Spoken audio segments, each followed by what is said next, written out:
Welcome to our YouTube channel. What are we doing today? Oh, yeah, my name is Olayinka. What surrounds me? Alright, my name is Esther. A lot of people call me Shidri, a lot of people call me Esther. Whatever you choose to call me, but So the queen is sitting with wealth. Yeah. I'm people personified. Yeah, and I'm wealth. Money, wealth. Like, wealth is not just about money, it's about health, it's about everything. So, okay. All right. yeah. So, yeah, basically, what are we doing today? So we're talking about culture shock today.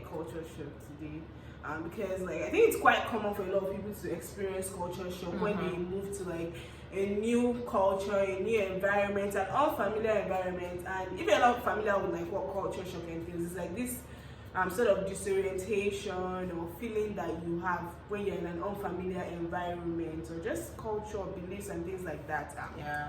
But yeah. So basically we have different cultures, we have different traditions, we have different beliefs. So when you're moving to another country, just be open-minded, be flexible, because the fact that you hold something dear to you doesn't mean they see it as that. Remember that you have different cultures. So yeah.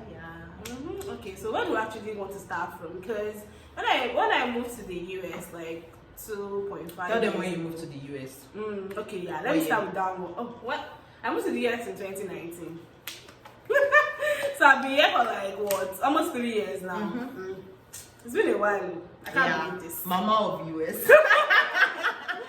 Oh my gosh, when did you move here?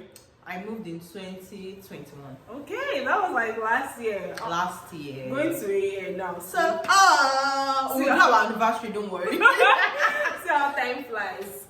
But yeah, now talking about when I moved to the US, just thinking back, I think one of the first culture shock I experienced when I got here was at the airport. First of all, so for some reason, this, what do you call it? This thing that we put our baggage claim stuff. Yeah, that baggage claim area. I'm trying to remember the name of that thing that that thing that moves around, that rolls, whatever. Yeah. Rolls this. Your baggage will be on it, then it's roll, then you go there and you claim your baggage. I don't know what happened that day, and I don't know, maybe for some reason my enemy was unlucky.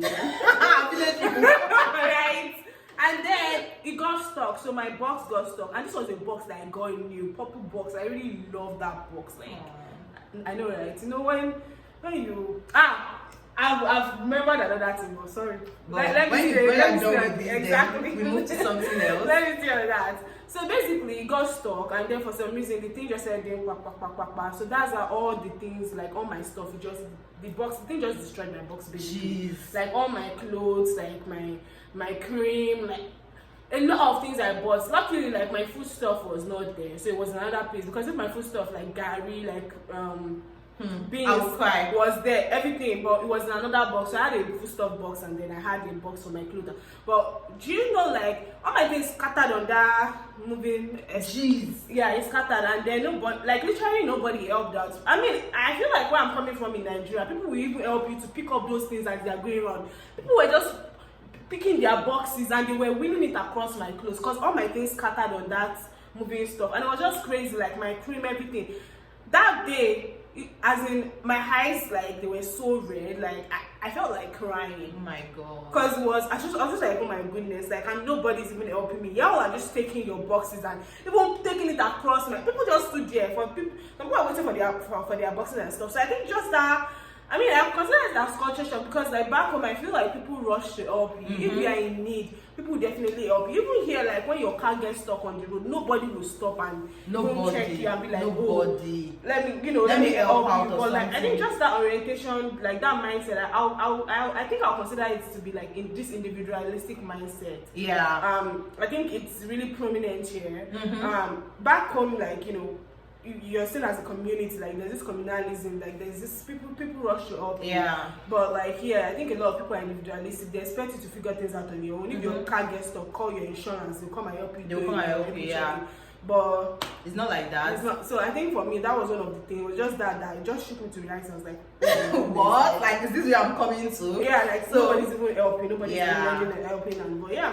So I guess that would first culture shock is everyone minds their business. No one is in your business. Right. No one is in your business. Everyone is minding their own business. So basically for me, this culture shock is actually very funny.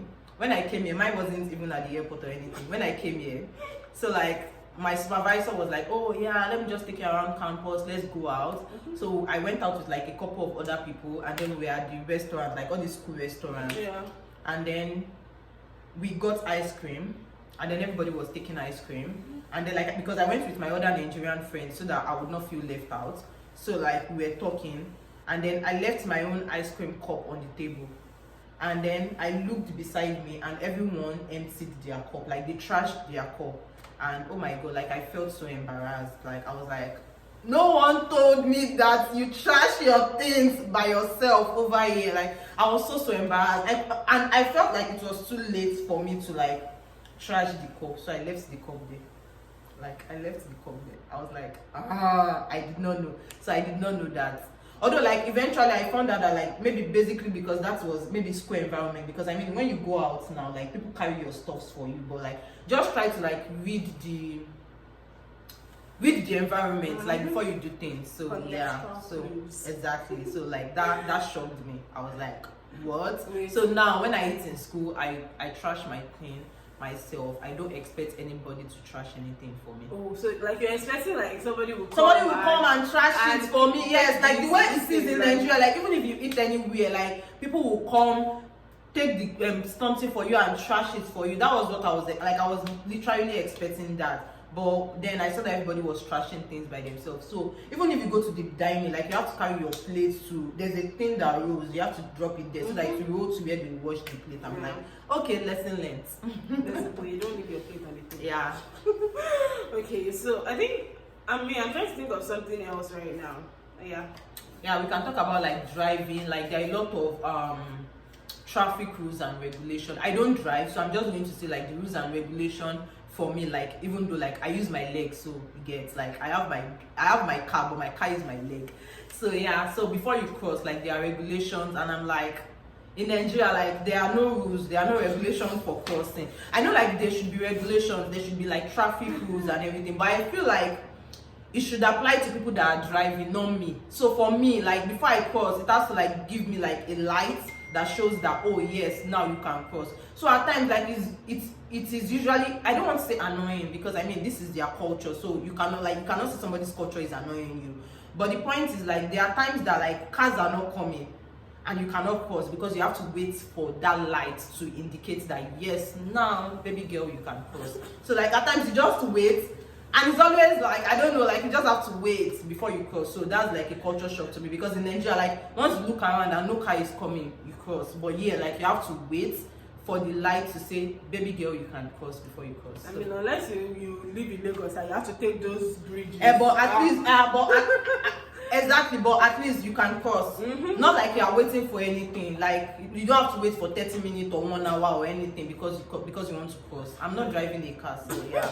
I mean, I think I actually do like that aspect. Of course, like at first, the fact that I could not cross like anywhere I wanted to, and I had to go to like that pedestrian walk or zebra crossing, like that I had to go there and then wait for the thing to do. You know, there are some and then you press. They'll tell you press this thing to cross. Then exactly. You press and you wait for the light to come on. I mean, I think I just really like the fact that at least there's some sort of regulation. I don't have to be stressed out thinking that cars will be moving, like all these expressways and things like that. I just want to cross, and then there are just so many cars like going up and down. But yeah, I think that. But for me, it was just a nice thing to experience and be like, yes, there's just some order somewhere, right? Yeah. But yeah, Same. I think another thing that shook to me to the bone was just calling people by first names. Oh yeah. I mean, I think I've heard a lot of people say this too, but at the same time, personally, I was still like, I was shook. Like just for instance, like that first day, my supervisor, right? I was like, oh yeah, my name is blah blah blah, and then you can call me, I'll be like Mariah. So just call me Mariah and blah blah blah. I'm like, I'm Esther. Like, I think it took me some time to get used to it. Of course, I went ahead, I called her whatever she wanted me to call her by, right? But at the same time, I was still like, why am I calling her by her first name? And then the director of our department too, like where my GA was, like, we called her by name. I'm like, this is a whole director. Yeah. A whole director, like, how can I just like call your director by name. First name for that matter, like not even like maybe last name or, yeah. or something. Do you understand? It was just like first name basis. I mean, my professors, like some of them, I mean, most of them we call them like doctor. I mean, they were Doctor, maybe Dr. Potter, Dr. Yeah, one of my professors was like, call me doctor because I worked a lot together at ITC, so yeah, we call her doctor. So I think that was like a bit of difference there, but it's just, I was just still surprised. Even when my staff members were calling me Esther, I was just I was not comfortable with that. I was not really comfortable. It took me time before I got comfortable with that, because I'm like, I'm your supervisor, like, why are you calling me by my name? Be like, Ruth, yeah, Ruth, like Ruth. I'm like, what? And it's not my fault, like, because back home, like, yeah, or like you cannot even call your boss by his name. Like, even if he's older than you, you dare not call your boss by his name. You either call him like boss, like Oga boss, or you like call him like Mr. something. Like, you don't call them by their name. Yeah. And something similar to that is like, when I came here, I did not really find it difficult to call people by their first name, because I mean, like, I got a lot of orientation from you. So like, I don't know, maybe to say like I'm naturally disrespectful, so it was easy to call. It was easy to call people by their first name. But one thing I found it like kind of difficult to do, like when somebody does anything for me and the person is quite older than me, I'll be like, thank you, ma. Like when my supervisor came and then she helped me bring my things inside, I said thank you, ma. And then it was just so straight. Like, it took me a lot of time before I got that ma out of my diction, because anytime anybody does anything for me, I'll be like, thank you, ma, thank you, sir. And then they'll just look at me like, what are you saying? Like, what are you saying? And then another thing, while I was on the way, like, there was a particular time that my supervisor called, and then I was like, sorry. And then, you don't apologize. She was like, oh no, you don't have to apologize for anything. I'm like, oh my god, like, we literally say sorry for everything in Nigeria. Oh. Sorry, I want to pass. Sorry, I want to do this. Sorry, can you give me this? Like, any damn thing, like, we say sorry. So I was like, okay. See, I mean, I'm still getting used to that. Like, I still have to work. I still say sorry for some things. I'll be like, oh, sorry, can you give me that? Like, oh, sorry, and then you'll be like, why you don't have to apologize. Exactly. I'm saying sorry, like, you don't have to apologize. I'm not trying to apologize. It's just my diction. Exactly. Like, it's just what I say. Like, I'm not trying to apologize. It's just the words that come out of my mouth. So I think, no. The fact that you're not able to drink until you're 21. I mean, I don't drink. I don't know why I'm complaining about this, right? But the point is, when I came, it shocked me, because like, my job. Because like, when I came, it shocked me, because like, a lot of people were like, alcohol. I did not understand. So I was like, what's happening? Then I went to like talk to my supervisor. I was like, when a lot of people talk about alcohol, like, I don't understand what is happening. Then she told me that yes, like, because like it is illegal to like drink until you're 21. I was like, really? Because like, that was kind of shocking to me, because back in Nigeria, 18 years, but like, it's not like a criminal offense. Like, people, you can drink at whatever age you think you are capable of drinking. So, or you think you want to drink, just go to the bar, and they don't ask you for your ID. But over here, like, if you want to get alcohol, if you want to do anything, they ask you for your ID, because you have to be over 21. Let's talk about the fact that we have to carry your ID every single, like, literally everywhere you want to go. I do not need that. Like, everywhere I'm me, I'm Nigeria. You should know me. Everywhere you want to go, like, you have to go with your ID card. Oh my goodness, like, that was shocking. And back to the old alcohol situation, I think for me, what was just really annoying was the fact that, you know the type of job I did now, like my graduate assistantship and everything, like, we have to like document those situations of, I'm just like, this people are already 18. At first I was like, I didn't fully get it, but when we started going through all those rules, all those training and everything, process and everything, and they were like, any student under the age of 21 that drinks is blah blah blah, you know, and I'm just like, oh my goodness. And that's a lot of meetings. Do you know the number of people like, why can't you just reduce the age, like lower age? No, like, they cannot. I mean, that's their law. Being 21 here and everything is a big deal. Like, some of my staff members, like, you would think it's something else, like, oh my gosh, I'm turning 21. Yes, now, like, alcohol party, blah blah blah. What?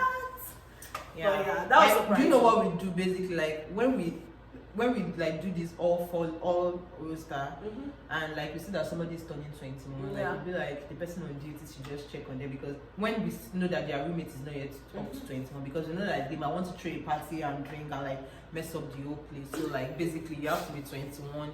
before you drink. Like it is not just like a school law or anything. It is like a criminal offense when you drink under the age of 21. Yeah. Yeah. So what else, aside from alcohol situation, what else was shocking? What else? I think for me, it's just like the whole idea of like privacy and personal space, right? I think for me, coming here, my orientation of friendship was different. I would call on my friend anytime, would hang out, like literally, you know, like I'll be like, oh yeah, I'm coming now, like. Do you understand? I'm like, I'm coming to your house now or anything like that. But the fact that here, like, I literally have to schedule out in advance. Yes. Like I can't just pop up and knock on your door and be like, hey, what's up, what's happening? And you know, you do whatever you are doing, I'll be like, okay, oh, you know, this person is here. I mean, even though you're not happy with it, but yeah, like I have to schedule out in advance. Like yeah, you make plans basically. Yeah. Like you have to plan out in advance. Be like, oh hey, like I don't know. I think for me it's just that personal space. Like I think a lot of folks here, like they want that personal space. They like that personal space, and I think right now too, I like my personal space. I like having that privacy, that personal space. But like I think for me, it took some time getting used to the fact that I just can't hang out with my friends anytime. You know, I can't just connect with them anytime. Like you have to. I don't know. It was just at first it was weird. I was like, oh my goodness, like this is no longer friendship. This is I don't know. And then, but yeah. Oh yeah. So another thing that I feel like shocked me when I first came here is that like, you know, like when we were in school, like they say like, oh, there's British English, there's American English, but like the distinction did not really come to play because like in Nigeria we speak British English, so like there was no much distinction until I came here, and like everything was just so shocking. Like there was a particular day, like a friend of mine was taking me to the to Walmart to get stores, and then she was like, oh, what are the list of things I want to get, so that she can like take me to that section. And then I was like, I want to get Parker. And then she was like, Parker. I said yes, Parker. Oh my goodness. Like Parker. I said yes, I want to get Parker. And then she was looking like, what do you mean? And then I was like, I was trying to look for the word they call it. I was trying to explain to her that, you know, like when you sweep, you gather stuff, like what you use to pack it. It was later that I called my friend, and then she was like, you should have said dustpan. I was like, duh, I'm Nigerian. And then like when I came here today, there was a particular day I was like, I want to go to the toilet. They're like, they call it restroom or bathroom here. Like, what's toilet? What's toilet? Like a lot of things, like a whole lot of things. So like if you are planning to come to the United States, I would advise you before you come, like there are distinctions online. Just check the distinction between British and American English and see the way they call their things over here. So like you not fall. I don't want to use the word victim because I mean we all learn, but yeah, you orientate yourself before coming, basically. Yeah, I think the Parker and as those examples you gave, like they did happen to me. One was Parker situation was with my staff members. Really? I had to tell them to like clear up. They had this resource room, right? And I was like, okay, you need to clear up, blah blah blah, and everything. And then I was like, okay, so like, well, you know, I don't know. I can't remember the exact situation because that was 2 years ago. But then I just said I used the word like Parker. So there was a broom, right? And I was like, oh, broom, yeah. And then I was like, oh, so where's the Parker? I was asking like, where's the Parker for the broom? And everybody was looking at me like, now what she's saying, exactly. Is she crazy? And then the toilet situation was my supervisor. The first day I got there, because I was like literally, no, actually our second meeting, I was so pressed. You know all this long orientation that we have now. And it was like 4 p.m. and I was so pressed, and I was just like, yeah, I need to use the toilet, and do you know, can you guide me or whatever? Like, can you point me to that direction? And then she was looking at me like, what do you mean? Like, what are you trying to say? So I mean, yeah. We're not trying to say that don't be your authentic self, right? Like don't be your But at the same time, there's just some words that you have to get used to. That you have to just be like, okay, yeah, this is what I have to use now, just so that other people can understand. Of course, it might be frustrating, but at the same time, you just have to get used to it. Yeah, that brings me to like the first point, like maybe first or second point, but we've said it once in this video. Like when you are coming to another country, you have to be open-minded. Yeah, and you have to like just be open-minded. So yeah. What else? Let's talk about health insurance. All this insurance. Oh no! Health insurance is blowing my mind. Okay, let me talk about taxes. So when I first came in July, so like I came middle July, and the point is like they would pay us like for part of July. So I was already expecting, like I calculated it and I was like, okay, like is like worst they will deduct like $20 from it. But when my first paycheck came, oh my God, when I saw it, like that night, Esther, literally, I think I called you, that I was ranting to you. That night, like I was humbled. Like I could not do anything. I was like, am I working? And like I was just trying to like calculate it, because like I was like, oh my God, like what happened? What happened? Like, am I working for you people? I was really, really so angry about it. Let me know, like I was angry about it, because in Nigeria I pay no tax.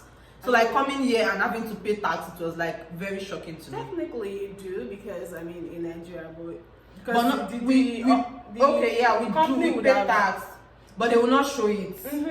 It's the company. And then I just remember to like when you buy something, like you pay like this 0.75 VAT, but they call it VAT. But then it's not as much as this place, babe. VAT when maybe you're ordering something in bulk or all this place. But when you go to the market, nobody's collecting VAT from you now. When you go to yes, when you go to the market, but maybe there's a way they calculate it. But yeah, you go to Walmart, they will charge you for everything. They will still charge you for service fee. Like every single thing. And then another thing is insurance. Like insurance, I feel like it's a lot. Like in Nigeria, their insurance is like there is insurance in Nigeria, but it is optional. But yeah, like health insurance is compulsory. Yeah, especially if you are a student. I don't know, because I mean I'm a student, so I don't know how it works for every other person. But being a student, you have to have health insurance, and the funny thing is, like with the health insurance, they still won't cover everything. So I'm like, see, I'm going to stay, but I will start with that insurance part. I mean, for me, like I feel like they're just ripping a lot of people off. First of all, you pay this huge amounts for insurance, and then you still come and tell me something about co-pay, and they make the language unnecessarily like complex. So you don't even understand what you're signing up for, and they have all these various types of plans and everything like that. First of all, you need to sign up for health insurance. If you have car, you need to do car life insurance. All this insurance. Even my first job, like my first full-time job, I was angry. First of all, the fact that you are forcing me to pay all this huge money. Are you doing life insurance? Because I know some people. I mean, they do life insurance. Players matching something. See, I never understand. That's the only thing. I even sat down with like a specialist, like an insurance specialist, just so I could understand. First of all, they take 10% out of my paycheck every month for what's it called? This retirement too. I mean, retirement is good, right? But will they give you the money back? Technically, when you get to a particular age. Wow. So so they are saving it for you. They are saving it for but you. The point is, if you don't want to stay in the United States, what happens? I mean, I don't even care about that one. My point is the fact that I would like to like the percentage. I'm just starting out. I don't need you taking 10% out of my paycheck every single month at first, right? Maybe after my second year on the job, then you can start taking it out. Of course, I'm matching that percentage and everything, but at the same time, like I just don't want that first, because I pay insurance, parking,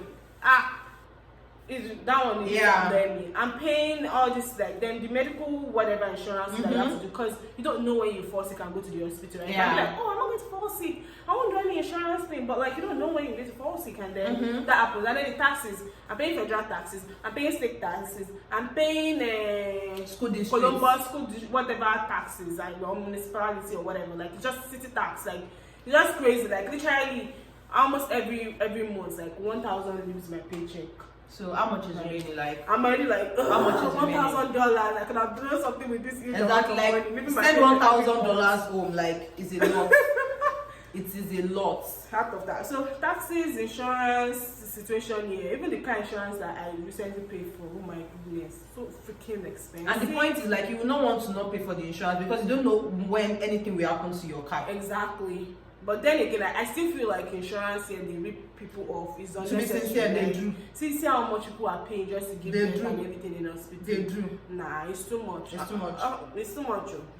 They need to learn from other countries. I'm not saying like, we have the best and stuff in Nigeria, but at the same time, some things I used to complain about back home, like now that I'm here, I see the light, and I'm like, yeah, I'd rather have this than have this or something like that. Do you understand? Like, make the health bill reasonable, like not essentially expensive. Since I've been doing all this insurance stuff, I like for this sake. And then the last time that I even went, one thing to have, be very careful here if you want to go to emergency. This thing. Yeah. As in, ask your questions. Literally, I went to emergency. they will pay for the 911 that came to carry you, or 911 you will pay. My sister said when she was not feeling fine and they came to carry her, she paid for the car. And the funny thing is, it's not far to their house, and they charged her $80 to carry her to the hospital. That one is even cheap now. To the hospital. That one is even cheap now. Come and see and they never come and carry me. I used my 2 legs to go there. Like, it was the view, and I was just not feeling well. But because there's a way here, you have to set up appointment, and because I could not get an appointment in as early as I could see the doctor, they referred me to emergency. They said like, then just go to the emergency, right? So the way they classify emergency here is not, it's just like maybe this type of working place that you go, and then oh my goodness, I sat down for sharing the movie now, the way they will rush, and then you'll be like, oh, they answer immediately. I'll be like, oh yeah, look at how they answered them. Yeah, now. Oh my goodness, I sat there for like 2 hours what was the end result? Still nothing. Don't let me even go too much into that story. My point was the fact that if not for insurance, which I still feel like is ripping off. Let's start with that. My overall, the entire bill was up to $4,000 really? For a visit that I sat for more than, literally I stayed in the hospital. I sat in the waiting room for more than, they saw me, like 30 minutes to, I don't know, it wasn't more than an hour. They just checked me out, they took some vitals and everything and blah blah blah, prescribed a drug, that was which I still went to pay for in a different place. But the bill came back in less than about 3 weeks later. Yeah. And then the funny thing is, the bill will not come immediately. It's not, look at when I went to take immunization. The bill will not come immediately. When you are enjoying your life, you just check your mailbox one day and then you see the bill, and then reality will set in. I was flabbergasted. So insurance, so they billed me like the first bill was about 2,500 or something. Insurance covered like over 2,000 and everything, and I had to pay like the rest. I think I had to pay maybe like $200 out of everything, right? Which to me, I was just like, first of all, in the first place, why did this small visit cost like 2,000 something? And then it now billed me, because they took some tests and everything, laboratory fees again, which was over $1,000 too. And I was just like, so insurance covered like 900 from that one. I paid $100 and everything. But for me, in the first place, I was just like, why was this test so expensive? And then I had to do another test for something else, and then I went to a private laboratory, and it wasn't even as expensive. That same test I did wasn't even as expensive as that. So that's why I was like, yeah, this part definitely ripping people off, like. And then they come in the light of, but we're not talking about that. Yeah, we're not talking about what I think about insurance today. No, we're just talking about things that are different. And just not actually about that insurance and taxes. It just pains me. Maybe with time as I grow older, I will understand it more. Maybe we'll understand in my native language. Because to be sincere, like you see what they are using the taxes for, right? So I'm pained, but maybe not so pained, because we are seeing it. Like, I'm literally saying I guess so. So as pained as I am still not pained. But like, I don't know, whatever. Like, I'm in another man's land, so whatever. It's too much. Yeah, they can reduce it. It's just too much. It's too much. So yeah. So what else? I guess that's it. Like, I feel like this video is already getting so long already. Yeah. So thank you for watching this video. If you stay to the end of this video, comments. What should they comment? What should they say? I don't know, anything you feel like saying. Anything you feel like if saying. you're living in the US and you are paying about taxes and insurance, let us know. Yeah. Let us know. Yeah. So yeah, thanks for watching this video to the end. Don't forget to give our video a thumbs up, like, I already said thumbs up. So comment, share our video, and don't forget to subscribe. Till we see you in our next video. Bye.